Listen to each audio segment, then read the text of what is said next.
প্রিয় দর্শক, আসসালামু আলাইকুম। ওয়ালাইকুম আসসালাম। আজ জানুয়ারি 30 বৃহস্পতিবার। প্রথম আলো উত্তর আমেরিকার জনপ্রিয় সাপ্তাহিক সম্প্রচার টক অব দ্য উইক অনুষ্ঠানে আপনাদের স্বাগত জানাচ্ছি। আমি ফরিদা ইয়াসমিন। আমাদের সাথে কারিগরি সহযোগিতা আছেন বরাবরের মতোই আমাদের এইচবি রিতা। আজ আজ আমাদের সাথে আছেন জনাব মাহফুজুর রহমান। মাহফুজুর রহমান সিনিয়র সাংবাদিক ও সম্পাদক, নিউ ইয়র্ক থেকে প্রকাশিত বর্ণমালা নিউজ.com ও বাংলা নিউইয়র্ক.com-এর সাবেক সভাপতি, new York Bangladesh press club. আজ এই অতিথির কাছে আমরা জানব অন্তর্বর্তীকালীন সরকার প্রধান ডক্টর ইউনূস তার পরিচালিত অন্তর্বর্তীকালীন সরকার বাংলাদেশে কেমন চলছে, এবং আরও আমরা জানব মার্কিন যুক্তরাষ্ট্রের নবনির্বাচিত প্রেসিডেন্ট, আমাদের 47তম প্রেসিডেন্ট রাষ্ট্রপতি ডোনাল্ড ট্রাম্পের প্রশাসনিক কার্যক্রম, নীতিমালা ও তার প্রভাব সম্পর্কে। প্রিয় দর্শক, আমাদের প্রথম আলো ইউএসএ ফেসবুকে লাইভ দেখা যাচ্ছে। আমাদের অনুষ্ঠানটি লাইক দিয়ে শেয়ার করে আমাদের সাথে থাকুন, আমাদেরকে অনুপ্রাণিত করুন। তো প্রিয় দর্শক, ফিরে যাচ্ছি আমাদের অতিথির কাছে। মাহফুজুর রহমান, আপনি কেমন আছেন? আমি ভালো আছি, আপনারা কেমন আছেন? হ্যাঁ, আমরাও আছি ভালো। আপনাকে পেয়ে আমরা আবারই খুব খুশি, কারণ আপনাকে আমরা বারবারই পাই এবং আপনার কাছ থেকে অনেক মূল্যবান কথা জানতে পারি, অনেক সমৃদ্ধ আলোচনা শুনতে পারি। এজন্য আমাদের দর্শকরাও আশা করি আজকে অনেক আনন্দিত। তো ধন্যবাদ আমাকে আবার আমন্ত্রণ জানানোর জন্য। নিশ্চয়ই আমরা বারবারই আমন্ত্রণ জানাবো আপনাকে, বারবারই থাকবেন আপনি আমাদের সাথে, আমরা এই আশা রাখি। ইনশাল্লাহ পাবো আপনাকে আবারও। তো মাহবুজ ভাই, শুরুতে আমরা যাচ্ছি আমাদের নবনির্বাচিত যে প্রেসিডেন্ট ডোনাল্ড ট্রাম্প, তার কিছু কার্যক্রম সম্পর্কে। ক্ষমতায় বসেই ট্রাম্প খুব সমালোচনার ঝড় তুলেছেন। ট্রাম্প ইতিহাসের সবচেয়ে বড় ইউএস বিচার বিভাগীয় তদন্ত এবং মামলা উল্টে দিয়েছেন। 2021 সালে ক্যাপিটলে হামলার আক্রমণের সাথে সম্পর্কিত এবং দোষী সাব্যস্ত প্রায় 1500 জনকে ব্যাপকভাবে তিনি ক্ষমা করেছেন। বিশেষজ্ঞরা ভাবছেন যে এটা তার যারা তাকে সাপোর্ট করেন তাদেরকে সহিংস করতে উৎসাহিত করবে। তো আপনার কি মনে হয় যে উনি যে এইভাবে 1500 জনকে ছেড়ে দিলেন, আসলে কি তার সহিংস হয়ে উঠবে? আপনার কি মনে হয়? আসলে ট্রাম্প যেটি আমাদের 6 জানুয়ারি যে ক্যাপিটাল হামলায় যারা গ্রেপ্তার হয়েছিলেন এবং যারা বিচারের মুখোমুখি হচ্ছিলেন, তেমন 1500 জন তার সমর্থক উগ্রবাদী যারা, তাদেরকে ছেড়ে দিয়েছেন। এটি আসলে কি তিনি ছেড়ে দিয়েছেন, যেটা যতটুকু না তিনি দায়ী, তার চেয়ে বেশি দায়ী আমেরিকার এই রাষ্ট্রপতির ক্ষমা করার যে অবাধ এবং বিশাল যে ক্ষমতা, এই ক্ষমতাটি প্রয়োগ করার ক্ষেত্রে রাষ্ট্রপতির ক্রমান্বয়ে বা আমেরিকার রাষ্ট্রপতিরা, আমরা দেখছি যে রাষ্ট্রপতিদের মধ্যে ক্রমান্বয়ে এই তাদের ক্ষমা করে দেওয়ার, পার্ডন করার যে ক্ষমতা, সেটিকে তারা বিস্তৃত করছেন। বিস্তৃত করতে গিয়ে আমরা দেখছি সাবেক প্রেসিডেন্টরা তাদের পারিবারিক পরিবারের সদস্য থেকে আরম্ভ করে তাদের সঙ্গী সাথীদের এইভাবে পার্ডন করে আসছেন বা ক্ষমা করে আসছেন।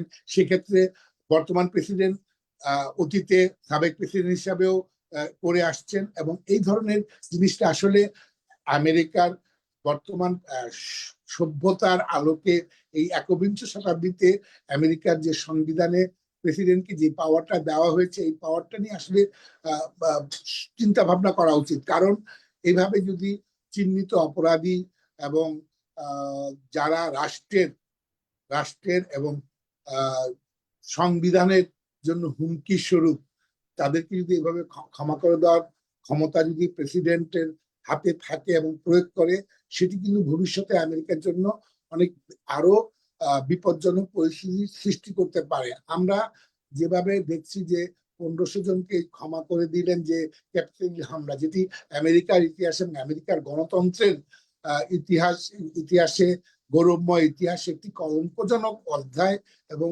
আমরা আশা করেছিলাম যে এটি বিচারের মাধ্যমে দোষীদের যথাযথ শাস্তি হবে। কারণ এই যে বিচার বিভাগ এবং সুপ্রিম কোর্ট, সেটি কিন্তু বাইডেনের সময় বা ডেমোক্রেটিক প্রেসিডেন্টের সময় কিন্তু সেটি কিন্তু ডেমোক্রেট ঘেঁষা ছিল না। সেটি আসলে পুরোপুরিভাবে রিপাবলিকান মনোনীত সাবেক প্রেসিডেন্ট এবং বর্তমান প্রেসিডেন্ট ডোনাল্ড ট্রাম্পেরই মনোনীতরাই কিন্তু বিচার বিভাগের শীর্ষ পদগুলোতে ছিলেন, এবং সেই ক্ষেত্রে বিচার প্রক্রিয়া চলছিল। এবং আমরা আশা করেছিলাম যে বিচারের মাধ্যমে দোষীদের শাস্তি হলে ভবিষ্যতে এই ধরনের কোনো হামলা বা গণতন্ত্রের হুমকি আসবে না। কিন্তু সেটি না হয়ে আমরা দেখলাম যে ট্রাম্প যেভাবে ক্ষমা করলেন, এই ক্ষমার মাধ্যমে কিন্তু তিনি একটি খুবই খারাপ দৃষ্টান্ত তৈরি করলেন। জনগণের ভোটে নির্বাচিত হয়ে তিনি একটি গণতন্ত্র পরিপন্থী এবং দেশের বিচার বিভাগকে তাদের হাত থেকে অপরাধীদেরকে কেড়ে নিয়ে এসে মুক্তি দেওয়া, সেটি আসলে খুবই দুঃখজনক। এবং এটাকে কোনোভাবেই আমেরিকার যারা আমেরিকার গণতন্ত্র এবং আমেরিকার বিচার বিভাগকে যারা নিয়ে গর্ব করেন, তাদের জন্য এটি আসলে খুবই পীড়াদায়ক এবং বেদনাদায়ক। অনেক ধন্যবাদ। তো আমি এই প্রসঙ্গে আরেকটা কথা জানতে চাই আপনার কাছে। আপনি বললেন যে উনি ওনার ক্ষমতা বলে, প্রেসিডেন্সিয়াল যে ক্ষমতা, সেই ক্ষমতা বলে উনি ক্ষমা করে দিয়েছেন। তো আপনার কি মনে হয় শুধু এই ক্ষমতা বলেই ক্ষমা করলেন, নাকি এর পিছনে ওনার আরো অন্য কিছু চিন্তা ভাবনা কাজ করেছে?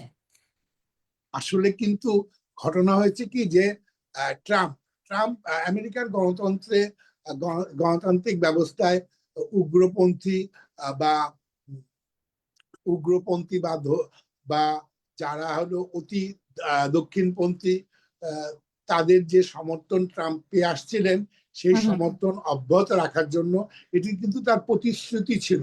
তিনি হুম, তার হুম। প্রতিশ্রুতি অনুযায়ী এটি করেছেন, এবং তার নির্বাচনী অনেক প্রতিশ্রুতির মধ্যে এটি ছিল, এবং তিনি প্রকাশ্যেই বলে আসছিলেন তিনি নির্বাচিত হলে তাদেরকে ক্ষমা করবেন।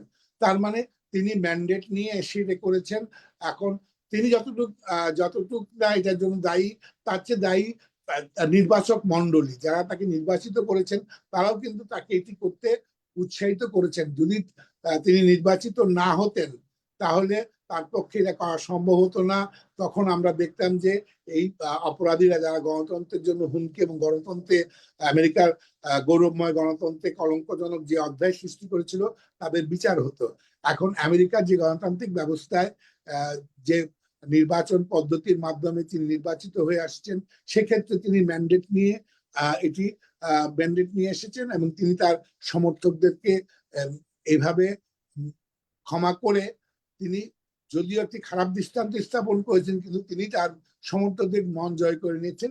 কিন্তু এই মন জয় করে নেওয়ার মধ্যে দিয়ে আমেরিকার আমেরিকার গণতন্ত্র এবং আমেরিকার রাজনীতিতে তিনি একটি কলঙ্কজনক অধ্যায় সূচনা করলেন। আমি অবশ্য আশা করি যে ভবিষ্যতে আর কোনো প্রেসিডেন্ট এই ধরনের অপরাধীকে ক্ষমা করবেন না, এবং এই যে ঘটনাটি ঘটলো, এই ঘটনাটি যেন আমেরিকার ইতিহাসে আর কোনো পুনরাবৃত্তি না ঘটে, সেটি আমরা আশা করি। অনেক ধন্যবাদ। আমরা চলে যাচ্ছি দ্বিতীয় প্রশ্নে। আম ডোনাল্ড ট্রাম্প এসেই একটা পরিকল্পনা করলেন। সেটা হচ্ছে, রিতা কিছু বলবে? ওকে। আম ডোনাল্ড ট্রাম্প এসেই আরেকটা জিনিস ঘোষণা করলেন যে, জন্মসূত্রে যে নাগরিকত্বের যে একটা সুবিধা ছিল আমেরিকায়, উনি এসেই বললেন যে এটা উনি রাখবেন না। হ্যাঁ? তো এটা ছিল আ আ মূলত যুক্তরাষ্ট্রের সংবিধানের ১৪তম সংশোধনীতে এসেছে যে, আ যুক্তরাষ্ট্রে যেই জন্ম নেবে সেই এই দেশের নাগরিক হবে। কিন্তু ডোনাল্ড ট্রাম্প কি করলেন? উনি বললেন যে না, এইটা উনি চান না, রাখতে চান না। এই সুবিধাটা উনি দিতে চান না। তা এই সম্পর্কে আপনার কি মতবাদ? আমেরিকার প্রেসিডেন্টের অবাধ ক্ষমতা থাকে, সেটি কি তার নির্বাহী আদেশের মাধ্যমে।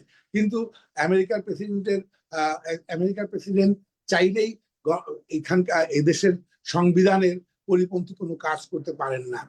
তাই তিনি যে নির্বাহী আদেশের মাধ্যমে এটি বাস্তবায়ন করতে চেয়েছিলেন, সেটি কিন্তু আদালতে আদালত ঠেকিয়ে দিয়েছে, এবং এটি বাস্তবায়ন করা তার পক্ষে কোনোভাবেই সম্ভব হবে না, কারণ সংবিধানের কোনো ধারা বা সংবিধানের কোনো নীতি পরিবর্তনের ক্ষেত্রে সিনেট এবং কংগ্রেসের 2/3 মেজরিটি নিয়ে এটি পরিবর্তন করতে হয়, এবং যেটি কোনোভাবেই সম্ভব হবে না।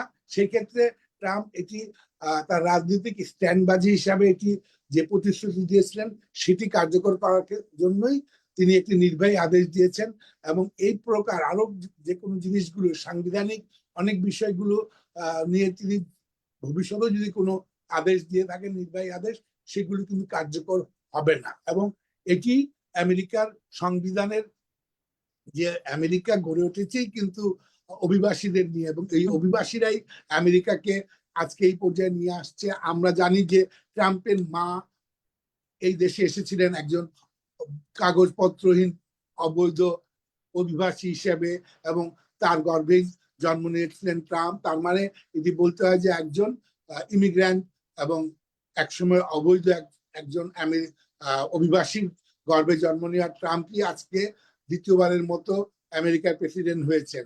যদি সেই ট্রাম্পই তার নিজের পাওয়া অধিকারকে অন্যকে না দেওয়ার জন্য তিনি যে চেষ্টা করুন, সেটি কিন্তু কোনো লাভ হবে না।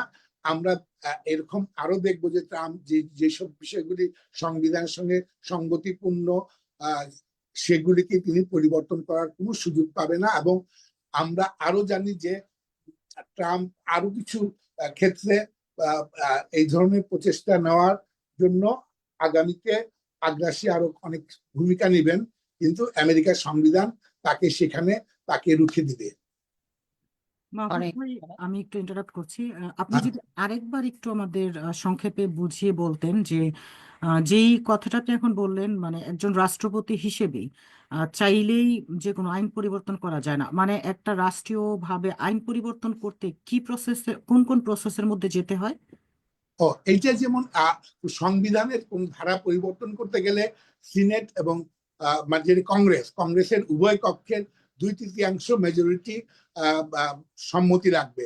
সিনেটে এই ক্ষেত্রে 60 জন সিনেটারের সম্মতি না হলে সিনেটে কোনো সাংবিধানিক কোনো আইন পরিবর্তন করা সম্ভব না, এবং সেক্ষেত্রে এটি কোনোভাবেই রিপাবলিকান নিয়ন্ত্রিত সিনেটের পক্ষে সম্ভব নয়। তাদের 53টি ভোট রয়েছে, এবং এই 53 ভোট দিয়ে পাবে না। সেক্ষেত্রে ডেমোক্রেটদের সহযোগিতা প্রয়োজন হবে। এবং আমরা জানি রিপাবলিকানদেরও সবাই কিন্তু ট্রাম্পের সব বিষয়ে কিন্তু তারা একমত নয়। আমরা দেখেছি তার নমিনিদেরকে যারা বিভিন্ন পদে, সেক্ষেত্রে রিপাবলিকান অনেকেই বিরোধিতা করেছেন, এবং এইরকম ক্ষেত্রে আমরা আগামীতে এরকম ক্ষেত্রে 60 জন সিনেটরের সম্মতি বা ভোটের মাধ্যমে আইন পরিবর্তনে করতে হবে। সেক্ষেত্রে এটি সুদূর পরাহত থাকবে ট্রাম্পের জন্য। জন্মসূত্রে নাগরিকত্ব বাতিল সহ আরো অন্যান্য যেগুলি সংবিধানের সঙ্গে সাংঘর্ষিক কোনো সিদ্ধান্ত আসবে, সেক্ষেত্রে সেটি কোনোভাবেই সম্ভব হবে না সিনেটে পাশ করা। অসংখ্য ধন্যবাদ আপনাকে। ফরিদা ইয়াসমিন কন্টিনিউ করতে পারেন। ধন্যবাদ রিতা তোমাকে। তো জনাব মাহফুজুর রহমান, এর পরের প্রশ্নে যাচ্ছি আমরা। সম্প্রতি আমরা দেখতে পাচ্ছি যে প্রেসিডেন্ট ট্রাম্প তার নির্বাহী আদেশের মাধ্যমে যুক্তরাষ্ট্র এবং মেক্সিকো সীমান্তে একটা জরুরি অবস্থা জারি করেছেন। এখন চাইলেই তিনি সেখানে সেনা মোতায়েন করতে পারেন। 26শে জানুয়ারি একদিনের অভিবাসন যে অভিযান চালিয়েছেন উনি, সেখানে আমরা জানতে পেরেছি 956 জনকে গ্রেপ্তার করা হয়েছে, কিন্তু এনবিসি নিউজে আমরা দেখতে পাচ্ছি যে এই সংখ্যা 1200। তো এই যে ধরপাকড় ট্রাম্পের, তো এই যে অভিবাসনের নীতিমালার প্রতি যে ওনার যে ধরপাকড় আক্রমণ করা, তো এই যে নীতিমালা এবং এর ফলে বাংলাদেশি এবং অন্যান্য অভিবাসী যারা আছেন তাদের উপর কি ধরনের প্রতিক্রিয়া পড়ছে বা পড়তে পারে বলে আপনি মনে করেন? ট্রাম্পের অভিবাসন নথিপত্রহীন বা যেটিকে বলা হচ্ছে ইলিগাল ইমিগ্রান্টের বিরুদ্ধে যে অভিযান, এটি কিন্তু ট্রাম্প তার ম্যান্ডেট নিয়ে এসেছেন। তার নির্বাচনী প্রচারণায় তিনি এই বিষয়টিকে বারবার তুলে আনছেন যে তিনি নির্বাচিত হলে মেক্সিকোতে তার অসমাপ্ত আহ দেওয়াল নির্মাণ আবার করবেন এবং এখানে কঠোরভাবে নিয়ন্ত্রণ করবেন, যাতে মেক্সিকো এবং অন্যান্য ল্যাটিন আমেরিকার থেকে যারা অপরাধীরা এই দেশে আসছেন, বিশেষ করে সেই সব ইমিগ্রান্টদের এবং একই সাথে বৈধ কাগজপত্রহীনদেরকে তিনি ফেরত পাঠাবেন সেই সব দেশে। সেই ক্ষেত্রে তিনি আইনের মাধ্যমে, আইনের মধ্যে থেকেই কিন্তু এইসব অভিযান পরিচালনা করছেন। এক্ষেত্রে কিন্তু বেআইনিভাবে কোনো কাজ করছেন না। তিনি তার নির্বাচনী প্রতিশ্রুতি বাস্তবায়ন করতে গিয়ে আইনের আলোকেই এটি করছেন। এবং যেটি আপনি বলছেন যে সেনাবাহিনী মোতায়েনের বিষয়টি হবে সবচেয়ে বিস্ময়কর ঘটনা। কারণ আমরা দেখেছি আমেরিকার সেনাবাহিনী কখনো আমেরিকার ভূখণ্ডে কোনো পরিস্থিতিতে আমেরিকার সেনাবাহিনীকে কোনো জরুরি অবস্থা বা কোনো কিছুতেই মোকাবেলা করতে আমরা দেখি না, বা এ ধরনের নজির বিরল। সেই ক্ষেত্রে তিনি শুধু এটি নয়, তিনি এই অবৈধ অভিবাসন রোধ করার জন্য তিনি সামরিক বিমানও ব্যবহার করছেন। একটি আসলে কি এইসব ক্ষেত্রে তিনি ট্রাম্প নিজেই খুবই অতিরঞ্জিত, সবকিছু অতিরঞ্জিত করে দেখাতে বা বলতে ভালোবাসেন। একটি এই যে অবৈধ অভিবাসীদের মেক্সিকোতে এবং কলম্বিয়াতে ফেরত পাঠাতে সামরিক বিমান ব্যবহারটি, এটি করার মাধ্যমে তিনি স্ট্যান্ডবাজি করছেন। তার মধ্যে একটা স্ট্যান্ডবাজি প্রবণতা এটি দেখানো। আসলে এমন কোনো যুদ্ধ পরিস্থিতি তৈরি হয়নি যে সামরিক বিমান দিয়ে ওইসব দেশের অভিবাসীদেরকে পাঠাতে হবে। তো এইসব জিনিস স্ট্যান্ডবাজির মাধ্যমে তিনি করছেন। কিন্তু তিনি তার নির্বাচনী ওয়াদা বা নির্বাচনী প্রচারণার অংশ হিসাবে যেটি নির্বাচিত হয়ে অবৈধ অভিবাসীদের ফেরত পাঠাচ্ছেন, সেক্ষেত্রে সব দেশের মতো বাংলাদেশিদের মধ্যেও উদ্বেগ উৎকণ্ঠা আছে। তবে আমরা জানি যে বাংলাদেশের প্রতিবেশীদের ভারতের প্রায় 18,000 যারা অলরেডি বৈধ কাগজপত্রহীন হয়ে পড়েছে, যারা একসময় H1 ভিসা নিয়ে এসেছিলেন, তাদেরকে ফেরত পাঠানো হবে। এবং প্রথম দিকে ভারত রাজি না হলে ভারত এখন কিন্তু রাজি হয়েছে তাদের এই নাগরিকদের ফিরিয়ে নেওয়ার। কারণ যদি তাদেরকে ফিরিয়ে না নেওয়া হয়, ভবিষ্যতে আমেরিকাতে ভারতীয়দের H1B ভিসা পাওয়া কঠিন হবে। এবং সেক্ষেত্রে আমেরিকা ভারতের উপর যেভাবে অন্যান্য দেশের উপর যেভাবে শুল্ক ধার্য করছে, পণ্যের উপর করবে, তাই ভারতও রাজি হয়ে তাদেরকে ফেরত নিচ্ছে। আর আরেকটি বিষয়, বাংলাদেশিদের সংখ্যা অনুযায়ী আমরা জানি যে আমেরিকাতে 50 লাখেরও বেশি ভারতীয় আছে। সেই ক্ষেত্রে এই 50 লক্ষ ভারতীয় স্বার্থ রক্ষার জন্য এই 18,000 ভারতীয়কে ফিরিয়ে নেওয়াটা ভারত বুদ্ধিমানের মতো কাজ করছেন। কিন্তু আমরা বাংলাদেশিরা এখনো কত পরিমাণ, হয়তো আমরা খুব বেশি হলে 5 লাখ 6 লাখ, কারো মতে এটি 10 লাখ, যেটি আসলেও কোনো সঠিক সংখ্যা নয়।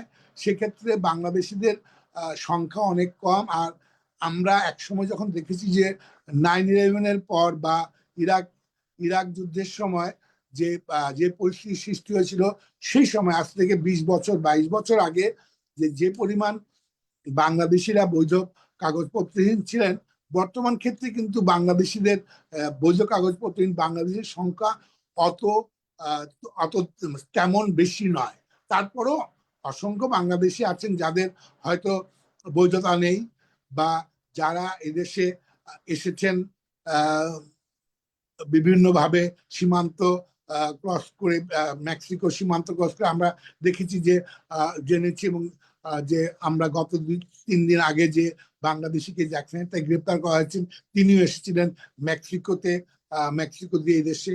যারা ওইভাবে এসেছেন এবং যারা এখানে এসে সময় মতো যারা কোনো আবেদন করেন নেই বৈধ হওয়ার জন্য, তাদেরকে নিয়ে চিন্তার বিষয়। এবং একই সাথে আমরা এটাও দেখেছি যারা বিভিন্নভাবে মিথ্যা তথ্য দিয়ে বা ভুল তথ্য দিয়ে যারা বৈধতা পেয়েছেন, তারাও কিন্তু আতঙ্কের মধ্যে আছেন। কারণ এই সময় সবকিছু স্ক্যানিং করা হবে পুঙ্খানুপুঙ্খভাবে, এবং সেক্ষেত্রে এটি কিন্তু খুব কম না, অনেক সংখ্যায় বাংলাদেশি আছেন যারা ভুল তথ্য বা ভিন্ন নামে, কয়েক নামে এই দেশে একসময় বসবাস করেছেন, পরবর্তীতে তারা আবার এখানে বৈধ হয়েছেন, গ্রিন কার্ড পেয়েছেন, নাগরিক হয়েছেন, তাদের মধ্যে একটি আতঙ্ক বিরাজ করছে। যদি তাদের সবকিছু পুঙ্খানুপুঙ্খভাবে পরীক্ষা করা হয়, তাদেরকে হয়তো এখানে তাদেরকেও ডিপোর্টেশন বা তাদেরকেও এই ক্ষেত্রে গ্রেপ্তারের ঝুঁকির মধ্যে থাকতে হবে। আর এটি যেভাবে হোক, আমরা বাংলাদেশিদের সংখ্যা, অবৈধ বাংলাদেশের সংখ্যা আজ থেকে 20-25 বছর আগে যে পরিমাণ ছিল সেই পরিমাণ এখন নেই, এটি অনেক কমে আসছে। তারপরেও বাংলাদেশিদের মধ্যে এই সংখ্যা অন্যান্য কমিউনিটির মতো বাংলাদেশিদের মধ্যেও এটি কাজ করছে। আমি নিজেও যেমন আজকে জ্যাকসন হাইটে গিয়েছি, তার আগেও দেখেছি যে জ্যাকসন হাইট, জামাইকা সহ বিভিন্ন এলাকায় বাংলাদেশিদের মধ্যে একটি খানিকটা আতঙ্ক বা উদ্বেগ, উৎকণ্ঠা রয়েছে বলেই দেখা যাচ্ছে যে বাংলাদেশিদের সমাবেশ বা চলাফেরা অনেকটা সংকুচিত হয়ে আসছে। এর মধ্যে বোঝা যায় যে এই অবৈধ অভিবাসী গ্রেপ্তার প্রক্রিয়াটা বাংলাদেশি কমিউনিটির উপর নেতিবাচক প্রভাব ফেলছে। এবং আমি যেমন দেখসাইতে কয়েকজন ব্যবসায়ীর সঙ্গে কথা বলেছি, তারাও বলছে যে এই কয়েকদিনে তাদের ব্যবসায় কিছুটা ভাটা পড়েছে। আমরা দেখেছি যে রেস্টুরেন্ট গুলো বা বিভিন্ন জায়গায় মানুষ কম যাতায়াত করছে। এবং আরো অনেক জিনিস দেখা যাচ্ছে যে এই সময় বাংলাদেশিদের অনেক সভা সমাবেশ যে আগে যেরকম হতো সেরকম এখন হচ্ছে না। সবাই একটু সতর্কতা অবলম্বন করছে এবং এটি সঠিক। এই সময় এই একটি ঝুঁকিপূর্ণ সময় সতর্কতা অবলম্বন করে চলাফেরা করা উচিত। কারণ যে কোনো সময় যে কোনো পরিস্থিতির সৃষ্টি হতে পারে, সেটি এড়িয়ে যাওয়ার জন্য তাই করা উচিত। এবং আমার মনে হয় বৈধ কাগজপত্রহীন বাংলাদেশিরা তারা কোনো আইনি পরামর্শ নিয়ে তার কাজ করা উচিত। প্রয়োজনে তারা হ্যাঁ বলুন। হ্যাঁ, আপনার এই যে যে কথাটা শেষে বলেন, এইটা আমি আপনাকে জানতে চাচ্ছিলাম। যেমন আমি একজনকে জানি যিনি এই দেশে এসেছেন 8.5 বছর, এবং সে প্রায় 3 মাস যাবৎ কিন্তু সে ওই যে সীমান্ত নদী ঝড়-ঝাপটা পার হয়ে ওইভাবে এসেছেন। 3 মাস খুব স্ট্রাগল করে, হাত পা বলা যায় যে অনেকটাই ক্ষত বিক্ষত করে এসেছেন। কিন্তু 8.5 বছর উনি যে কাজটা, উনার সাথে আমার কথা হয়েছে, উনি আমাকে যেটা বললো যে উনি দেশে আসার পর উনি একজন লয়ার নিলেন। তারপর সেই লয়ারের পরামর্শে উনি যে কাজ করতেছেন উবার ড্রাইভারের, কিভাবে যেন সে ওয়ার্ক পারমিট নিল, এবং সে বছরে একটা ভালো পরিমাণ, একটা বড় পরিমাণ ট্যাক্স সরকারকে দিয়ে আসছে গত 8.5 বছর ধরে। এবং এরই মাঝখানে ওই লয়ারের মাধ্যমে তার গ্রিন কার্ডের প্রক্রিয়া শুরু হয়েছে, এবং সে বলছে যে তার গ্রিন কার্ড এখনো আসেনি, কিন্তু তার প্রসেস চলছে। এবং সে বলছে যে আমার লয়ার বলেছে যে আমি সেফ আছি, কারণ আমি 8.5 বছর ধরে সরকারকে আমি বড় পরিমাণ ট্যাক্স দিচ্ছি, এবং আমার গ্রিন কার্ড এখন প্রসেসের মধ্যে আছে। তো ওই যে যারা অবৈধভাবে এরকম অনেক কষ্ট করে দেশের থেকে 2-3 মাস লাগে সীমান্ত পার হয়ে আসে, তাদের কি মানে এখানে ওই যে শুরুতেই একটা লয়ারকে ধরে একটা সরকারকে ট্যাক্স দেওয়া, তার কাজের পরিমাণ, এগুলা কি তার জন্য প্লাস পয়েন্ট? আসলে ট্যাক্স দেওয়া না দেওয়ার সঙ্গে কিন্তু ইমিগ্রেশনের কোনো সম্পর্ক নাই। এবং এখানে ঘটনা হয়েছে যে তিনি যদি কোনো ফেলনি বা বড় ধরনের কোনো অপরাধ না করে থাকেন, তাহলে তিনি নিশ্চিন্তে। ট্যাক্স দেওয়ার সাথে ইমিগ্রেশন বা অভিবাসনের কোনো সম্পর্ক নাই। এটি তার নাগরিক দায়িত্ব ট্যাক্স দেওয়া, এবং এই ট্যাক্স দেওয়ার বিনিময়ে তিনি এইখানে যে সোশ্যাল সিকিউরিটি বেনিফিট থেকে আরম্ভ করে অন্যান্য জিনিস পাবেন। তবে তিনি যে প্রক্রিয়ার মাধ্যমে তিনি নিজেকে আইনসিদ্ধ প্রক্রিয়ার মাধ্যমে তিনি যে চলছেন, যে তিনি এখানে ইমিগ্রেশন প্রসেসের মাধ্যমে তিনি গ্রিন কার্ড পেয়েছেন, তিনি ওয়ার্ক পারমিট এর পর গ্রিন কার্ড পেয়েছেন, তিনি নিরাপদ। কারণ তিনি সেই প্রক্রিয়ার তার কোনো ঝুঁকি নেই। কেননা তিনি প্রমাণ করেছেন যে তার এই দেশে থাকা, তার জীবনের ঝুঁকি নিয়ে তিনি এই দেশে এসেছেন। কারণ তার স্বদেশে বা যে দেশ থেকে তিনি এসেছেন সেখানে তার জীবন নিরাপদ ছিল না, এবং আমেরিকা সেসব মানুষদেরকেই এখানে আশ্রয় দেয় যারা তাদের দেশে নিরাপদ নয় তাদেরকে। সেক্ষেত্রে তার কোনো ভয় নেই, কিন্তু তার ট্যাক্স দেওয়া না দেওয়ার সঙ্গে কিন্তু তার ইমিগ্রেশন স্ট্যাটাসের কোনো সম্পর্ক নেই, কারণ ট্যাক্স ভিন্ন জিনিস আর ইমিগ্রেশন স্ট্যাটাস ভিন্ন জিনিস। তিনি যদি কোনো আইন ভঙ্গ না করেন বড় ধরনের, তার কোনো দুশ্চিন্তা হওয়ার কোনো কারণ নেই, তিনি নিশ্চিন্তে থাকবেন। তবে সবসময় আমাদের সবাইকে, যারা এই ধরনের প্রক্রিয়ার মধ্যে আছেন, যারা গ্রিন কার্ড পাননি, এখন প্রসেসে আছেন, যিনি এখন যিনি ওয়ার্ক পারমিট নিয়ে আছেন, তাদেরকে সবসময় তাদের বৈধতার কাগজপত্র সাথে নিয়ে রাখা উচিত। কারণ যখন তখন যেখানে সেখানেই কিন্তু তার আইস বা ইমিগ্রেশন এনফোর্সমেন্ট এজেন্সির লোকরা থাকবেন, সঙ্গে সঙ্গে কাগজগুলো দেখাতে হবে। আমি আজকে জ্যাকসন থেকে জেনেছি, গতকালকে আইসের লোকরা এসে জ্যাকসন হাইটে তারা ঘোরাফেরা করে গেছেন। যদি কোনো দুঃখজনক ঘটনা ঘটেনি, কিন্তু এই ধরনের ঘটনা হবে যখন তখন তাদেরকে এসে করবে। নিউ ইয়র্ক সিটি যে সেন্টিনারি যে অধিকার আছে, যে অভিবাসীদের অভয়স্থল, সেই অভয়ারণ্যটাকে কিন্তু ভেঙে দিচ্ছেন ট্রাম্প তার নির্বাহী আদেশ দিয়ে। এবং আমরা দেখছি যে নিউ ইয়র্কের মেয়র, এই প্রথমবার আমরা দেখছি যে নিউ ইয়র্কে একজন মেয়র যিনি অভিবাসীদের পাশে এসে দাঁড়াতে ব্যর্থ হচ্ছেন, তার সেটি অবাক কাণ্ড। আমরা সবসময় দেখেছি যে নিউ ইয়র্কের যারা মেয়র ছিলেন তারা সবসময় অভিবাসীদেরকে রক্ষার জন্য সবসময় এগিয়ে আসছেন। আমরা দেখেছি সিটি কাউন্সিল এর আগেও সবসময় এই অবৈধ অভিবাসীদের জন্য করতেন, কিন্তু আশ্চর্যজনকভাবে এই মেয়র সেটি করছেন না। এবং আমরা এই জন্য খুবই এটা একটি আশঙ্কার কারণ, কেননা আইসের এজেন্টরা যখন যাচ্ছেন বিভিন্ন ক্ষেত্রে ইমিগ্রেন্টদের ধরতে কাগজপত্রহীন, সেই ক্ষেত্রে দেখা যাচ্ছে মেয়রের পুলিশ অর্থাৎ এনওয়াইপিডির সদস্যরাও তাদেরকে সহযোগিতা করছেন, যেটি নিউ ইয়র্কের ইতিহাসে সত্যি দুঃখজনক ঘটনা। এরকম আমরা কখনোই দেখি নাই। আরেকটা জিনিস মাহফুজুর ভাই, সেটা হচ্ছে আমাদের রিসেন্টলি যেই নির্বাহী আদেশ দেওয়া হয়েছে এখন, ধর্মীয় যে উপাসনালয় এবং স্কুলেও অপরাধীদের যদি প্রয়োজন হয়, যদি মনে করে যে অপরাধীরা এখানে লুকিয়ে থাকতে পারে, তারা সে স্কুলে ঢুকতে পারবে, পুলিশরা, এবং ধর্মীয় উপাসনালয়ে ঢুকে তারা অ্যারেস্ট করতে পারবে। তো এখন এটা নিয়ে দেখা যাচ্ছে যে নিউ ইয়র্ক সিটির এক শ্রেণীর শিক্ষকরা কিন্তু খুব ক্ষুব্ধ এটা নিয়ে। এবং আমি আমি নিজেও এটা সাপোর্ট করি না। যখন একটা এলিমেন্টারি, একটা প্রিকে, একটা একটা স্কুলে যখন পুলিশ র্যান্ডমলি হয়তো কোনো একটা সন্দেহজনক কাউকে ধরার জন্য ঢুকে গেল, এটা কিন্তু বাচ্চাদের জন্য খুব ট্রমাটিক একটা একটা আতঙ্ক। তো এই জিনিসটা, এটা নিয়ে আপনি কি বলেন? এটি এটি খুবই দুঃখজনক ঘটনা। আমেরিকার ইতিহাসে কোনো প্রেসিডেন্টের সময়, রিপাবলিকান বা ডেমোক্রেট কোনো প্রেসিডেন্টের সময় কিন্তু ইমিগ্রেশন কর্তৃপক্ষ কখনোই স্কুল, হাসপাতাল বা ধর্মালয়তে কখনোই হানা দেয়নি। এটি একটি জেন্টলম্যান এগ্রিমেন্টের মতোই এই এই এই তিনটি স্থানকে পবিত্র স্থান হিসাবে দেখা হতো: শিক্ষাঙ্গন, চিকিৎসালয় এবং ধর্মালয়। কিন্তু আমরা দেখছি যে অপরাধী ধরার জন্য নয়, স্কুলগুলোতে বা হাসপাতালে তারা স্কুল কর্তৃপক্ষকে চাপ দিচ্ছে যে অবৈধ ইমিগ্রেন্টদের সন্তানদের তালিকা তাদেরকে দিতে। এই ক্ষেত্রে আমি আমার বড় কন্যা, সেও নিউ ইয়র্ক স্কুল শিক্ষক, এবং সে আমাকে বলছে যে আমাদেরকে এটি চাপ দেওয়া হচ্ছে, যেটি তারা মানতে পারছেন না, এবং খুবই হৃদয় বিদারক ঘটনা বলে বর্ণনা করেছে। কিন্তু তারা চাপ দিচ্ছে যে অবৈধ ইমিগ্রেন্টদের সন্তানদের তারা তালিকা চাচ্ছে। এটা খুবই অন্যায়।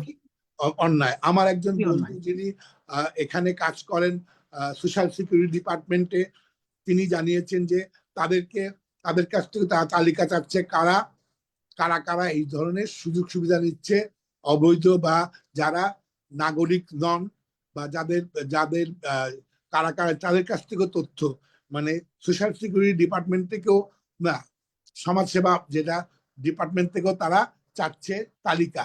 সর্বক্ষেত্রে তারা এটা করছে, কিন্তু যেটি এর আগে কখনো আমরা দেখি নেই। আমরা বিভিন্ন সেতে দেখেছি যে প্রেসিডেন্টরা এই জিনিসটাকে সম্মান করতেন, কিন্তু বর্তমান যে রিপাবলিকান প্রেসিডেন্ট, আমাদের 47তম প্রেসিডেন্ট, তিনি তার নির্বাহী আদেশকে শুধু দিয়ে ক্ষান্ত হননি, এটিকে বাস্তবায়ন করার জন্য তিনি তার প্রশাসনকে ব্যবহার করছেন এবং প্রশাসনকে, যেটাকে বলে আমেরিকার যে সৌন্দর্য, আমেরিকার যে একটা ইমিগ্রেন্টদের যে শত ফুল ফুটতে দেওয়ার যে ইমিগ্রেন্ট সমাজ, সেই সমাজকে ভেঙে চুরে দিয়ে একটা আতঙ্ক তৈরি করছেন, সেটি আসলে খুব দুঃখজনক। ডেফিনেটলি এটা এটা অভিভাবক এবং শিক্ষক উভয়ই কিন্তু আমাদের এই সরকারের সিদ্ধান্তের বিপরীতে যাবে, কারণ এদেশের স্কুল, যেহেতু আপনি বলেছেন আপনার মেয়ে এদেশে একজন স্কুল শিক্ষক, আমারও সে এক্সপিরিয়েন্স আছে। আমরা কিন্তু আমাদের স্কুলের বাচ্চাদেরকে সর্বোচ্চ নিরাপত্তা দেওয়ার চেষ্টা আমরা করি বাবা মায়ের মতো, এবং আমাদের স্টুডেন্টদের বাচ্চাদের কোনো ক্ষতি হবে, তাদের একটা নাম, একটা জন্ম তারিখ কিংবা তাদের একটা বাড়ির ঠিকানা, বাবা মায়ের নাম, সেটা পর্যন্ত যেন লিক না হয়, আমরা কিন্তু সেই মানে আমাদের সিস্টেমটা অন্যরকম। বাংলাদেশের শিক্ষক তো এখানকার টোটালি ডিফারেন্ট শিক্ষা ব্যবস্থা। তো এইখানে এই যে বাচ্চাদের উপরে চাপটা আসছে না, যে ট্রমাটিক একটা মেন্টালি চাপ, এটা কিন্তু আমাদেরকে খুব চাপে ফেলছে, এবং আমরা মানে বলার বাহিরে যে শিক্ষকরা আসলে কি ফিল করছে। তো মাহফুজুর ভাই, আমি মনে এটা হয় আমি একটু আরেকটু অ্যাড করি। আমি আমরা জানতে পেরেছি যে স্কুলগুলোতে এখন শিক্ষার্থীদের সংখ্যা কমে গেছে, এবং আমেরিকা কেন, পৃথিবীর সবচেয়ে বৃহত্তম স্কুল সিস্টেম নিউ ইয়র্ক। এই নিউ ইয়র্কের স্কুল সিস্টেমটা শুধু শিক্ষা দেয় না, আমরা জানি যে মধ্যবিত্ত নিম্নবিত্ত পরিবারের শিশুরা এই স্কুলে তাদের সকালের নাস্তা থেকে আরম্ভ করে দুপুরে খাবার খায়, যেটি এইখানকার আমেরিকার নিউ ইয়র্কে, বিশেষ করে নিউ ইয়র্কের কর্মজীবী মা বাবার জন্য একটি বিরাট রিলিফ বা স্বস্তির বিষয় ছিল যে তাদের সন্তানরা শুধু শিক্ষা পাচ্ছে না, তারা ন্যূনতম স্বাস্থ্যকর খাবার পাচ্ছে। যারা সেই স্বাস্থ্যকর ক্ষেত্রে খাবারের সেই ক্ষেত্রে দেখা যাচ্ছে যে স্কুলে এখন বাচ্চাদেরকে পাঠাতে ভয় পাচ্ছেন মা বাবারা, যারা বৈধ কাগজপত্রহীন মা বাবা। এবং নিউ ইয়র্কের স্কুল সিস্টেমে বিপুল সংখ্যক যা শিক্ষার্থী, তাদের মা বাবা বা তারা বৈধ কাগজপত্রহীন, এবং এটি একটি চরম মানবিক বিপর্যয়ের সৃষ্টি করছে। এবং এটি যদি বেশি দিন যায়, তাহলে দেখা যাবে যে নিউ ইয়র্কের এই বিশাল সংখ্যক শিক্ষার্থীরা অপুষ্টিতে ভুগবে, এবং যেটি এইটি নিউ ইয়র্ক শহরের জন্য একটি দুঃখজনক ঘটনা এবং পরিস্থিতি দুঃখজনক সৃষ্টি করবে। বিষয়টা হচ্ছে যে এই শিশুরা মেন্টালি একটা যে ট্রমায় শক নিয়ে ভুগবে। একটা ট্রমাতে পড়বে। আমেরিকা এমন একটা দেশ যেখানে শিক্ষা ব্যবস্থায় আম, পাঠ্যপুস্তকের শিক্ষার আগে তাদের মনস্তত্ত্বকে খুব বেশি প্রাধান্য দেওয়া হয়। একটা বাচ্চা কি থেকে কোন কথা, কোন শব্দের মাধ্যমে সে মেন্টালি আহত হতে পারে, এটার উপর ফোকাস করে। তো অসংখ্য ধন্যবাদ। আমাদের এই জিনিসটা যেন না হয় আমরা আশা করি, কারণ আমাদের বাচ্চারা স্কুলের, এই দেশের শিক্ষকরা তাদের স্কুলের সন্তানদেরকে আমরা নিজেদের সন্তানের মতোই দেখি। আমি অনেকটা সময় মাঝখানে নিয়ে নিয়েছি। ফরিদা আপা কন্টিনিউ করবেন, ওনার আরো অনেক প্রশ্ন আছে আপনার কাছে। ধন্যবাদ। ধন্যবাদ রিতা। হ্যাঁ, আমরা দেখতে পাচ্ছি সারা দেশে ট্রাম্পের তাণ্ডব শুরু হয়ে গেছে। আমেরিকা যে একটা সভ্য কান্ট্রি, এবং আমেরিকা যে তার নাগরিক না হোক, তার দেশে যারা থাকে তাদেরকে অনেক সম্মানের সাথে দেখে, খুব যত্নের সাথে দেখে। সেই জিনিসটা আর আমরা গর্ব করে বলতে পারবো না, যেহেতু এখন স্কুলেও যাচ্ছে, বাচ্চাদের ভেতর চলে যাচ্ছে অবৈধ অভিবাসীদেরকে ধরার জন্য। এটা আসলে খুবই দুঃখজনক, খুবই দুঃখজনক। যাই হোক, অনেক ঝামেলা, অনেক দুঃখ, অনেক কিছুর ভেতরেও আমরা এখন চলে যাই আমাদের প্রিয় মাতৃভূমির দিকে। তো মাহফুজ ভাই, আপনি জানেন যে আমাদের বাংলাদেশে জুলাই আগস্টে একটা আন্দোলন হলো। সেই আন্দোলনের মাধ্যমে স্বৈর শাসন থেকে মুক্ত হয়েছে। সে কারণে আমাদের ছেলেমেয়েরা প্রচুর রক্ত ঝরিয়েছে, তাদেরকে নির্মমভাবে হত্যা করা হয়েছে। নারী, পুরুষ নির্বিশেষে সবাই, ছোট বাচ্চারাও মরেছে নানাভাবে, নানা রকম ভাবে। হ্যাঁ, তো অনেক রক্তের বিনিময়ে, অনেক ত্যাগের বিনিময়ে আহ, আমরা পেয়েছি একটা অন্তর্বর্তীকালীন সরকার, এবং সেই সরকারের দায়িত্বে আছেন প্রফেসর ডক্টর ইউনূস। তো আপনার কি মনে হয় এই যে দেশের সার্বিক পরিস্থিতি এখন কেমন? ডক্টর ইউনূস চালাচ্ছেন অন্তর্বর্তীকালীন সরকার। আমরা যেটা একটি স্বৈরতান্ত্রিক বা একটি যেটিকে বলা হয় অটোক্রেটিক গভর্নমেন্টের হাত থেকে মুক্তি পেয়েছে বাংলাদেশ। আমরা সবাই ভেবেছি যে গণতান্ত্রিক পরিবেশে ফিরে আসার জন্য একটি রাস্তা তৈরি হবে, কিন্তু আমরা দেখছি যে অন্তর্বর্তীকালীন সরকার গঠন প্রক্রিয়াটির মাধ্যমে যাদেরকে নিয়ে এই সরকার গঠন করা হয়েছে সেই উপদেষ্টাদের কার্যকলাপ বা উপদেষ্টাদের দায়িত্ব পালনের ক্ষেত্রে আমরা খুব অপরিপক্কতা দেখছি, যার মাধ্যমে আমরা দেখছি যে একটি যত আশা নিয়ে মানুষ একটি তত্ত্বাবধায়ক সরকার দেখেছিল যে দায়িত্ব পালন করবে, সেটি করতে পারছে না। আমরা প্রতিদিন দেখছি যে যেই ছাত্ররা আন্দোলন করে এই সরকারকে এনেছে, সেই ছাত্ররাই প্রতিদিন রাস্তায় নামছে তাদের বিভিন্ন দাবি দাওয়া নিয়ে, এবং এটি এমন এক পর্যায়ে চলে গেছে যে মানুষের জীবনযাপনের ক্ষেত্রে বাধা হয়ে দাঁড়িয়েছে। ছাত্রদের কথায় কথায় দাবি নিয়ে দিনে রাত্রে 24 ঘন্টা, এবং আমরা দেখছি যে দেশের আইন শৃঙ্খলা পরিস্থিতি এই প্রায় 6 মাস হয়ে গেছে, দেশের আইন শৃঙ্খলা পরিস্থিতি একটা কোনো ন্যূনতম পর্যায়ে আনা যায়নি যার মাধ্যমে মানুষ স্বস্তির প্রকাশ করবে। হ্যাঁ, দ্রব্যমূল্য উচ্চ হওয়ার পর কিছু ক্ষেত্রে দ্রব্যমূল্য নিয়ন্ত্রণ করা গেছে, কিন্তু মূল খাদ্যদ্রব্য যেটি চাল বা চাল ডাল সেটি নয়, শাকসবজির মূল্য কিছুটা কমেছে, কিন্তু মৌলিক খাবারগুলোর দাম নিয়ন্ত্রণ করতে পারেনি সেটি সিন্ডিকেট, যারা এই ছাত্রদের যারা একজন পরাক্রমশালী একজন স্বৈরশাসককে পরাজিত করেছে, তারা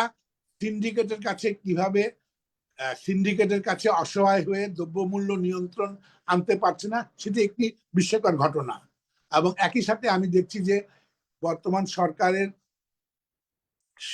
কার্যকলাপের মধ্যে উপদেষ্টাদের মধ্যে সমন্বয়ের অভাব রয়েছে, এবং দেখা যাচ্ছে ছাত্র উপদেষ্টাদের কার্যকলাপ এক ধরনের, অন্যান্য উপদেষ্টাদের কার্যকলাপ একই সাথে। আমরা দেখছি যে সরকার বিভিন্ন ক্ষেত্রে যখন আমরা দেখছি যে সমস্যা সৃষ্টি হচ্ছে, সেখানে সরকারের পক্ষ থেকে কোনো উদ্যোগ নেওয়ার আগে দেখা যাচ্ছে সমন্বয়করা সেখানে গিয়ে একটি ভূমিকা নিচ্ছেন, এবং সমন্বয়ক এবং সরকার এটি মিলে একটা দ্বৈত সরকার ব্যবস্থার মতো অবস্থা সৃষ্টি হয়েছে।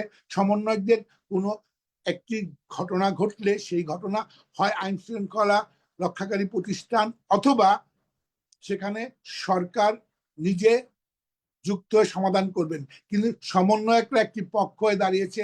যখন যেখানে কোনো সমস্যা হচ্ছে সরকারের পরিবর্তে সমন্বয়করা যাচ্ছে, এবং সমন্বয়করা একটি মনে হচ্ছে যেন দ্বৈত সরকার ব্যবস্থায় সমন্বয়কদের এই যে সব জায়গায় তাদের অংশগ্রহণ বাড়াবাড়ি এবং বিভিন্ন বিষয়ে বক্তব্য রেখে সরকারকে অপ্রস্তুত করা, এবং এই জিনিসগুলোর মাধ্যমে কিন্তু একটা স্থিতিশীল সরকার প্রতিষ্ঠিত হওয়ার ক্ষেত্রে বাধা সৃষ্টি করছেন সমন্বয়করা।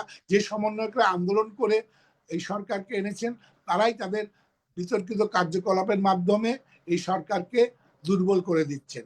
একই সাথে একটু ইন্টারাপ্ট করছি, যেমন প্রফেসর ইউনূস, ডক্টর ইউনূস মাঝে মাঝে বলেন যে আমাকে ছাত্ররা বসিয়েছে, তো ছাত্ররা যখন আমাকে চলে যেতে বলবে আমি তখনই চলে যাব। তাহলে কি মনে হয়, প্রফেসর ইউনূস কি দেশ চালাচ্ছেন না, ছাত্ররা চালাচ্ছে? আমি ডাক্তার ইউনূসের এই বক্তব্যটার সঙ্গে আমি কখনো একমত নয়।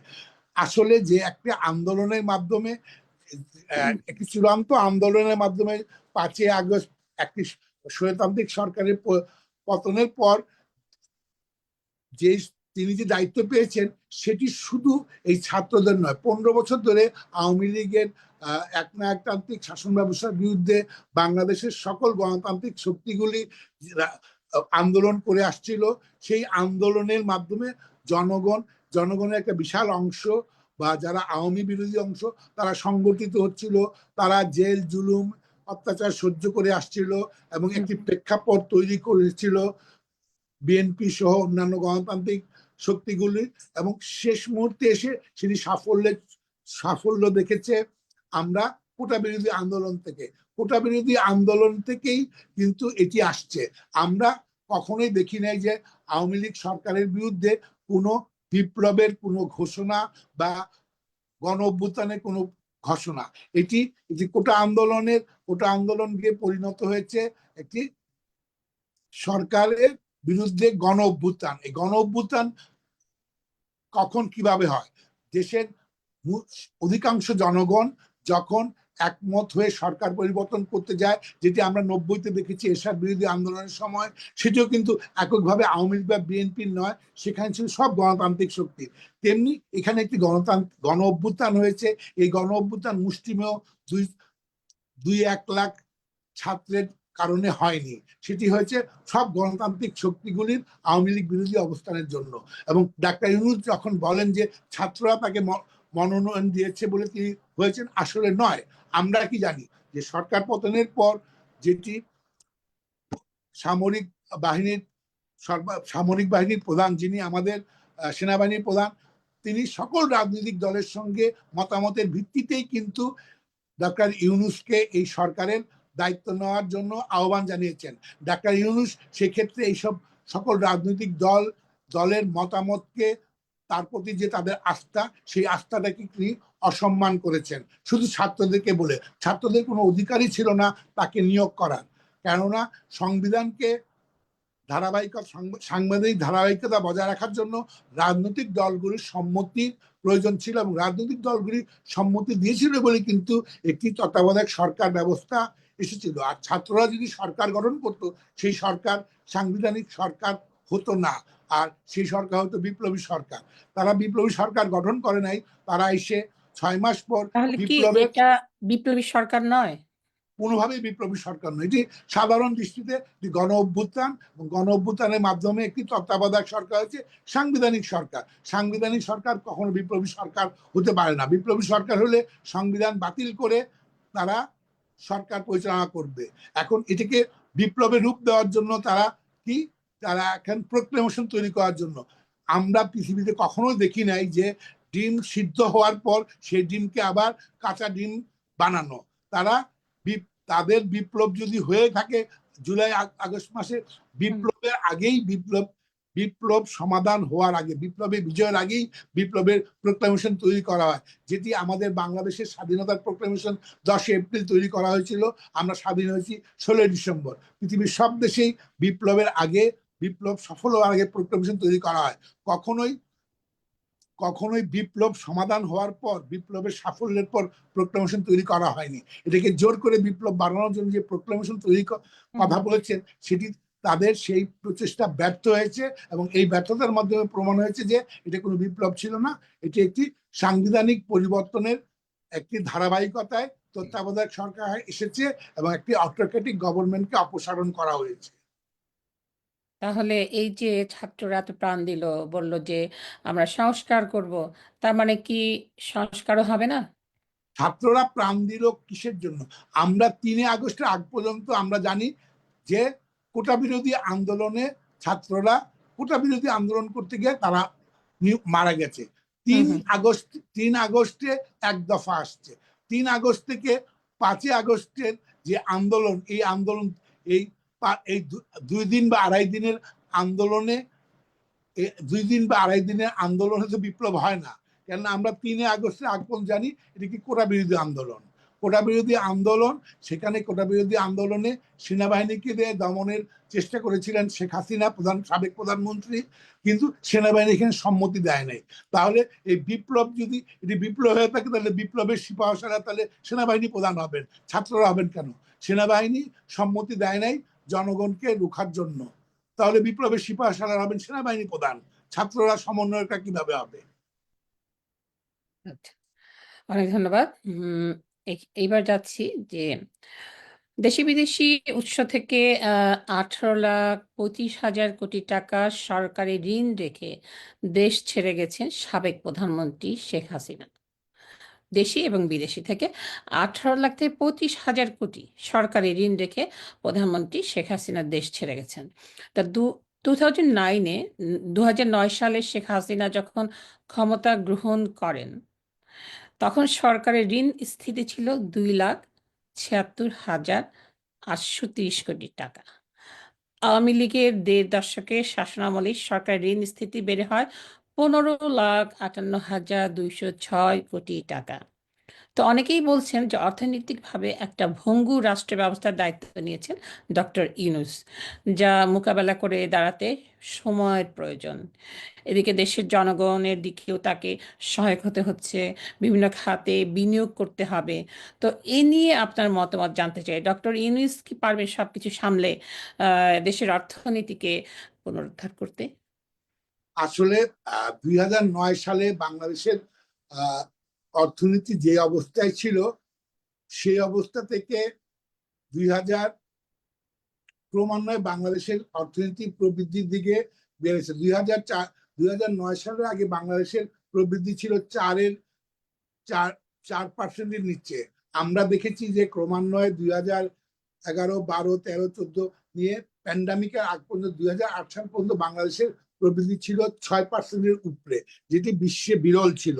এবং বাংলাদেশের যে অর্থনৈতিক অগ্রসরতা হয়েছে, বাংলাদেশের যে বিনিয়োগ হয়েছে, স্ট্রাকচারাল ডেভেলপমেন্ট হয়েছে, সেগুলির জন্য যে ঋণ নেওয়া হয়েছে সেই ঋণ রাষ্ট্রের জন্য। হ্যাঁ, ঋণ নিয়ে গিয়ে লুটপাট কি হয়েছে সেটা আলাদা। ঋণ নেওয়া হয়েছে রাষ্ট্রের স্ট্রাকচারাল ডেভেলপমেন্ট। বাংলাদেশের ইতিহাসে 2010 সাল থেকে 2022 বা 23 সাল পর্যন্ত যে স্ট্রাকচারাল ডেভেলপমেন্ট হয়েছে, অবকাঠামোগত যে উন্নয়ন হয়েছে, সেটি ভিন্ন দেখতে হবে ভিন্নভাবে, এবং শেখ হাসিনার স্বৈরতান্ত্রিক শাসন ব্যবস্থা দেখতে হবে ভিন্নভাবে। এবং বাংলাদেশের বাজেট 2009 সালে যে বাজেট 1 লক্ষ কোটি টাকার কিছু ছিল, সেই ক্ষেত্রে আমরা দেখেছি যে 2022-23 সালে এসে প্রায় 8 লক্ষ কোটি টাকা বাজেট হয়েছে। যে স্থিতিশীল বাজেট হয়েছে, সেক্ষেত্রে এটি একটি মাত্রায় গিয়েছিল। প্যান্ডামিকের পর এবং সর্বশেষ ইউক্রেন রাশিয়া যুদ্ধের পর পৃথিবীর সব দেশে অর্থনৈতিক প্রবৃদ্ধি নিম্নমুখী হয়েছে। সেক্ষেত্রে বাংলাদেশের এটি কমে আসছিল 5%-এর মতো। এখন যদি বিশ্বব্যাংকের হিসাবে দেখা যাচ্ছে এটি 4%-এর নিচে আসবে। আর ডাক্তার ইউনূসের সরকার একটি অন্তর্বর্তীকালীন সাময়িক সময়ের জন্য সরকার। এই সরকারের এই সরকারকে বাংলাদেশের অর্থনীতিকে পুনরুজ্জীবিত করা বা বাংলাদেশের দায়িত্ব নয়। বাংলাদেশে একটি গণতান্ত্রিক শাসন ব্যবস্থা পুনঃপ্রতিষ্ঠা করার ক্ষেত্রে যে ধরনের সংস্কার দরকার, সেটি করাই হলো এই সরকারের মূল দায়িত্ব। কেন একটি অস্থায়ী বা অন্তর্বর্তীকালীন সরকার সবসময় স্বল্প সময়ের জন্য হয়। তার পক্ষে কোনো দীর্ঘমেয়াদী অর্থনৈতিক পরিকল্পনা বা অবকাঠামোগত পরিকল্পনা বা বৈদেশিক ঋণ চুক্তি করা তাদের পক্ষে সম্ভব না। এবং উন্নত দেশগুলি বা যেসব বিশ্ব ব্যাংক থেকে আরম্ভ করে আমাদের যে উন্নয়ন সহযোগী দেশগুলি, তারাও কিন্তু একটি অস্থায়ী তত্ত্বাবধায়ক সরকারের সাথে দীর্ঘমেয়াদী কোনো চুক্তিতে যাবে না বা যায়ও না, অতীতেও কখনো যায়নি। তাই এই তত্ত্বাবধায়ক সরকার তাদের প্রতিশ্রুত বা জনগণের আকাঙ্ক্ষার সাথে আকাঙ্ক্ষার প্রতিফলনের মতো কিছু সংস্কার করে, যেটি প্রথমত নির্বাচন ব্যবস্থা সংক্রান্ত সংস্কার এবং আর কিছু প্রয়োজনীয় যে প্রশাসনিক ব্যবস্থা সম্পর্কিত সংস্কার করে একটি নির্বাচনী পরিবেশ তৈরি করে দিয়ে নির্বাচিত প্রতিনিধিদের কাছে তাদের অন্যান্য সংস্কার কর্মসূচির প্রস্তাবনাগুলো দিয়ে গেলে সেই নির্বাচিত সরকার নির্বাচিত সংসদের মাধ্যমে সেটিকে বাস্তবায়ন করতে পারে, যদি তারা সেটিকে সঠিক মনে করে। আর বর্তমান সরকারের বাংলাদেশের অর্থনৈতিক উন্নয়নের জন্য কোনো পরিকল্পনা, মহাপরিকল্পনা নেওয়ার কোনো সুযোগ নেই। তারা ডে টু ডে কাজ করে একটি নির্বাচনী ব্যবস্থা বা নির্বাচনের পরিবেশ তৈরি করে নির্বাচিত রাজনৈতিক দলের কাছে ক্ষমতা হস্তান্তর করবে, এটি তাদের মূল দায়িত্ব।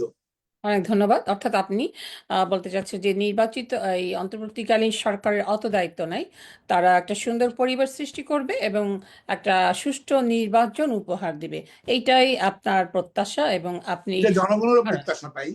হ্যাঁ, এবং অনেক ধন্যবাদ।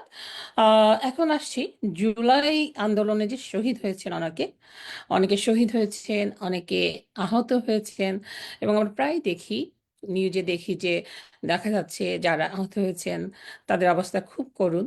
অনেকের দুটো চোখ নাই, অনেকে দুটো হাত নাই, অনেকে সমস্ত শরীরে এখনো ছোট ছোট ছড়া গুলি বুলেট এখনো আছে, তারা চিকিৎসাটা পাচ্ছেন না। হ্যাঁ, তো এবং সেই সাথে একটা দাবি ছিল যে যারা শহীদ হয়েছেন এবং যারা চিকিৎসা নিচ্ছেন এসব পরিবারকে সাহায্য দেয়া হবে। তো আপনি কি মনে করছেন যে তাদের যে সাহায্যটা দেওয়া হচ্ছে সেটা যথাযথ, বা আরো বেশি দেওয়া উচিত, বা আরো তাড়াতাড়ি করা উচিত? কি কি মনে হয় আপনার এই চিকিৎসা ব্যবস্থা এবং সাহায্য সম্পর্কে আপনার অভিমত? এটি আসলে খুবই বর্তমান তত্ত্বাবধায়ক সরকার যারা যেসব শহীদের রক্ত এবং যেসব আহতদের যন্ত্রণার বিনিময়ে তারা দায়িত্বে আসছেন, তারা কিন্তু এই শহীদদের প্রতি এবং আহতদের প্রতি সঠিকভাবে দায়িত্ব পালন করছেন না। তারা একটি ফাউন্ডেশন করেছে, যে ফাউন্ডেশনের মাধ্যমে এদের চিকিৎসার সুব্যবস্থা করা এবং শহীদ পরিবারগুলোর পুনর্বাসন করার জন্য আমরা জানি যে 100 কোটি টাকার একটি ফান্ড নিয়ে কাজ শুরু করছে, কিন্তু আমরা দেখছি যে সেটি সঠিকভাবে কাজ করছে না।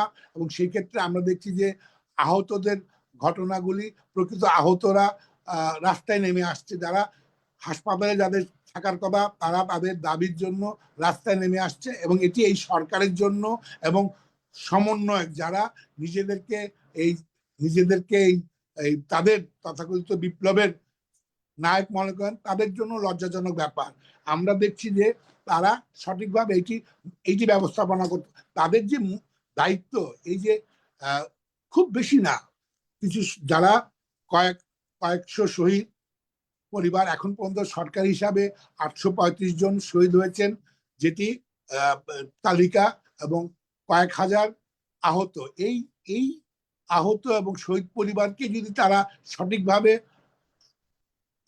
মূল্যায়ন করতে না পারেন, তাদেরকে সঠিকভাবে তাদের চিকিৎসা এবং নিহত পরিবারকে সহযোগিতা করতে না পারেন, তাহলে এই সরকার তাহলে দেশের 18 কোটি মানুষের জন্য কি করবেন সেটা নিয়ে সন্দেহান হওয়া স্বাভাবিক। কারণ এই বিষয়টি তাদের মূল দায়িত্ব, সেই দায়িত্বটি তারা পালন করতে পারছেন না।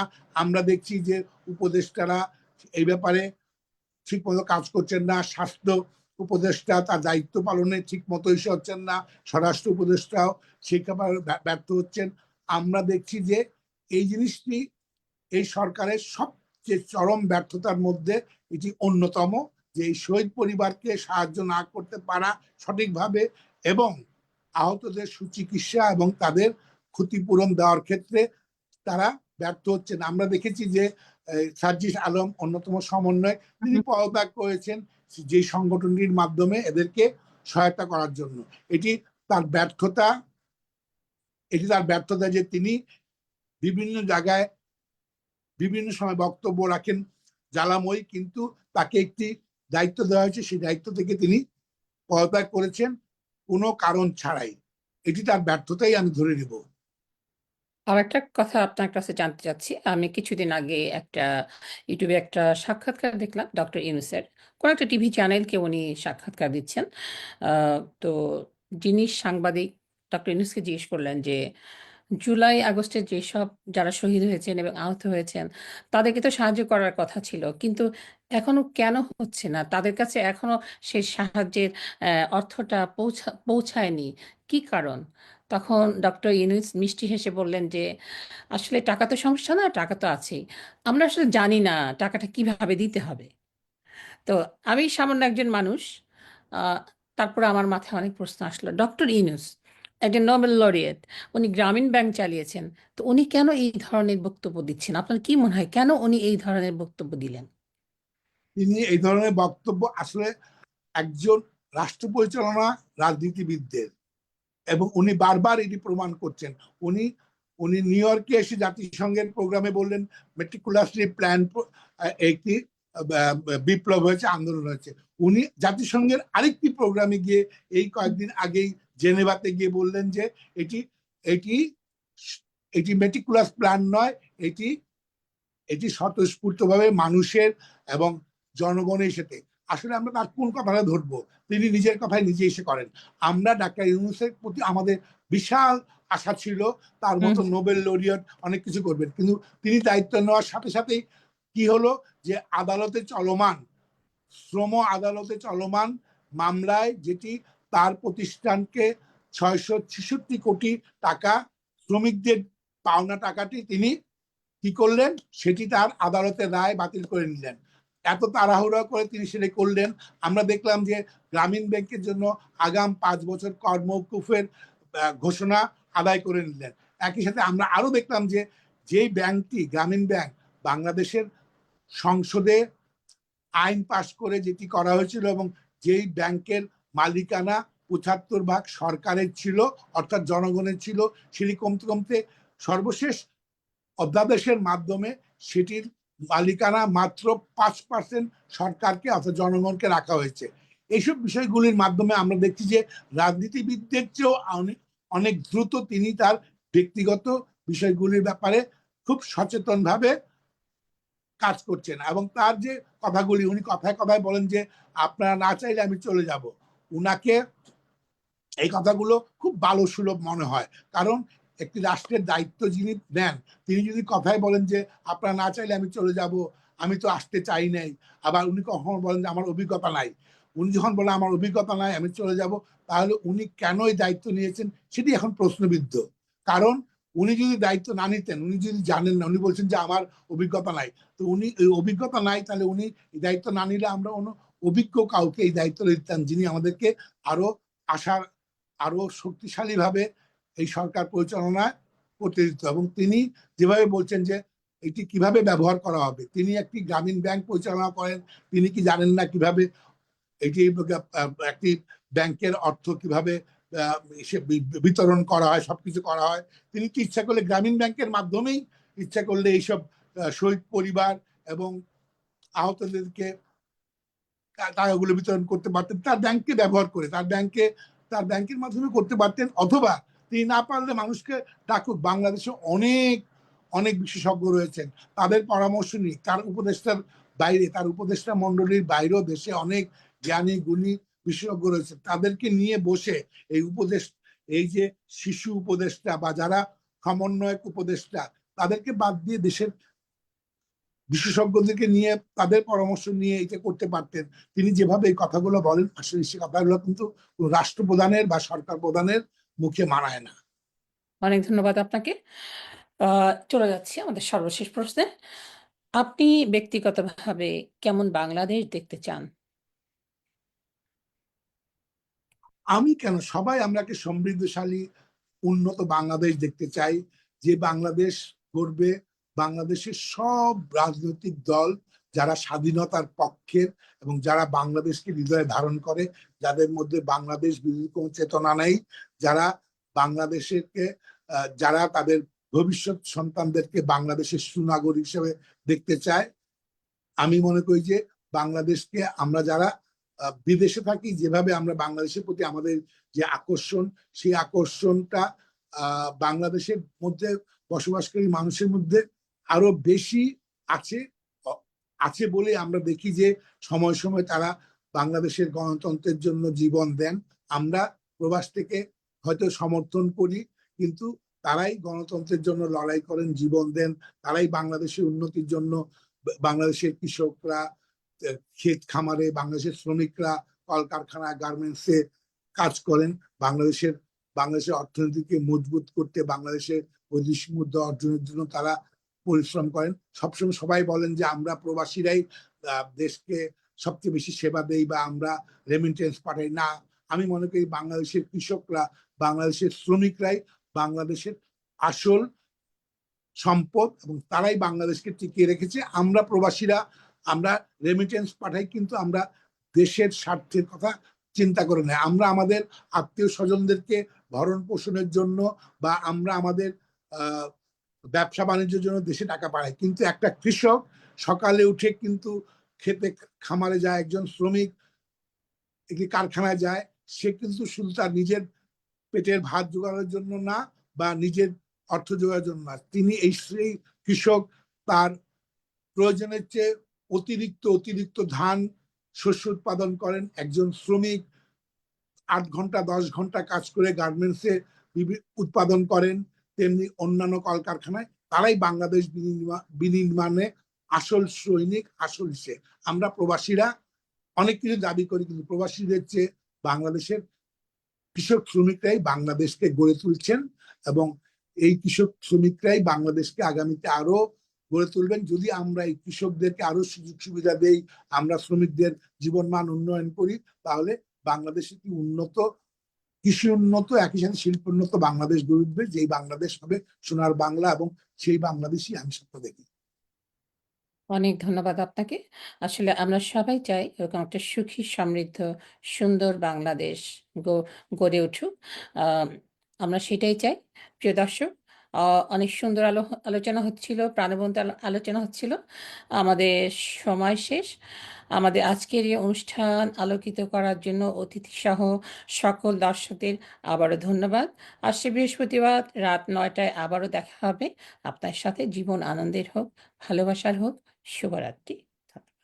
ধন্যবাদ।